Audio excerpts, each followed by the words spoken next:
नमस्कार विद्यार्थी मित्रांनो, आज आपण एकाच शब्दाचे अनेक अर्थ पाहणार आहोत. बघा, पहिला शब्द आहे अनंत.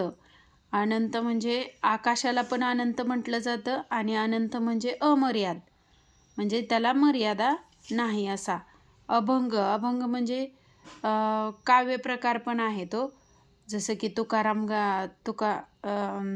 म्हणजे तुकारामांनी लिहिलेले अभंग वगैरे आहेत ना, तर ते तसं काव्य प्रकार पण आहे. आणि अभंग म्हणजे दुसरा अर्थ आहे न फुटलेले किंवा न फुटणारे. आता जलद. जलद म्हणजे लवकर. आणि दुसरा अर्थ आहे ढग. बघा, ढगामध्ये पाणी असते की नाही, पाणी म्हणजे जल.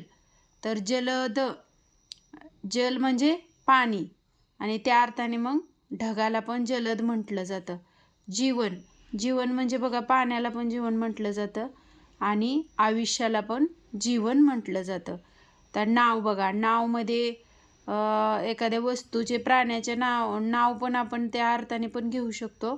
आणि नाव म्हणजे होडी, नावलौकिक, कीर्ती. एखाद्याने काय चांगलं काम केलं तर आपण त्याने नावलौकिक केला, कीर्ती केली किंवा नाव कमवले असे म्हणतो की नाही, त्याप्रमाणे. पात्र. पात्र म्हणजे भांडे.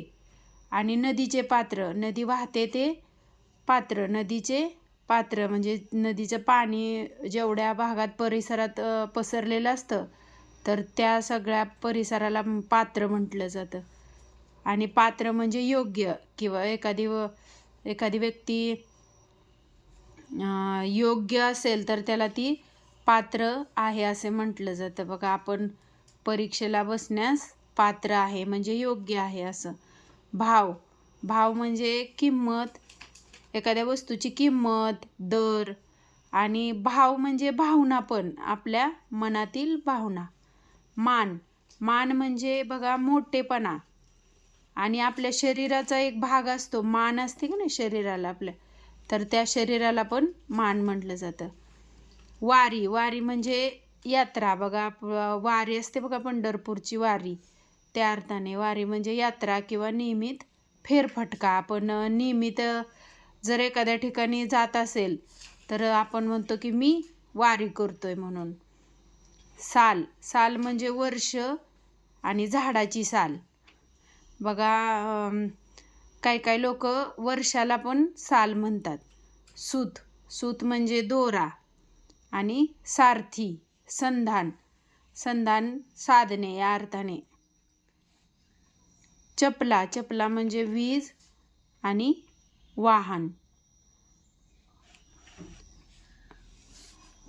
बघा, पुढचा शब्द आहे कर. कर म्हणजे हाताला पण कर म्हणलं जातं. आणि सरकारी सारा. आपण जो सरकारी, आपण एखादी वस्तू समजा म्हणजे मूलभूत गरजासाठी नाही, पण ज्या वस्तू ऐशोआरामसाठी असतात, उदाहरणार्थ सोने, गाडी, अशा वस्तू खरेदी केल्यावर आपण त्यातला काही भाग सार म्हणून, म्हणजे काही भाग कर म्हणून सरकारला देत असतो. बघा, त्याला GST म्हणतात. तर तो सरकारी सारा म्हणजे पण कर. हा शब्द सरकारी साऱ्यासाठी कर असे म्हणतात. बघा, आणि कर म्हणजे किरण, सूर्याचे किरण. कळ. कळ म्हणजे भांडणाचे कारण. बघा, आपण म्हणतो का नाही, त्याने कळ लावली त्याच्यामुळे भांडण झाले. तर कळ म्हणजे भांडणाचे कारण.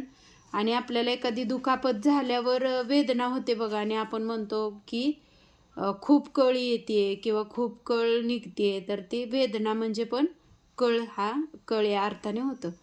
जरा. जरा म्हणजे म्हातारपण आणि थोडेसे, हे दोन अर्थ होतात. बघा, जरा म्हणजे म्हातारपण पण आणि थोडेसे पण. नाद म्हणजे आवाज, छंद. नाद म्हणजे आवाज आणि छंद. आपण म्हणतो की त्याला त्या गोष्टीचा खूप नाद आहे. नाद म्हणजे छंद किंवा आवड. पर. पर म्हणजे पीस. बघा, पक्ष्याचे पंख असतात, त्याला आपण पर म्हणतो की नाही. आणि पर म्हणजे परका. परका. आणि किंवा हिंदीमध्ये बघा, पर म्हणजे परंतु. ध्यान. ध्यान म्हणजे समाधी किंवा चिंतन. वर. वर म्हणजे वरची दिशा एक अर्थ होतो, आणि त्याने वर दिला, वर दिला म्हणजे आशीर्वाद दिला. आपण एखाद्याच्या पाया पडलो तर त्याने वर दिला असं म्हणतो की नाही, आशीर्वाद दिला. आणि वर म्हणजे नवरदेव. पण नवरदेवाला लग्नात कसं वर, वर म्हणजे नवरा. काळ, काळ, काळ म्हणजे मृत्यू. काळ म्हणजे मृत्यू, वेळ आणि यम. बघा, आपण मृत्यू एखाद्याचा झाला तर आपण म्हणतो की काळ आला होता त्याच्यावर. आणि काळ म्हणजे वेळ पण.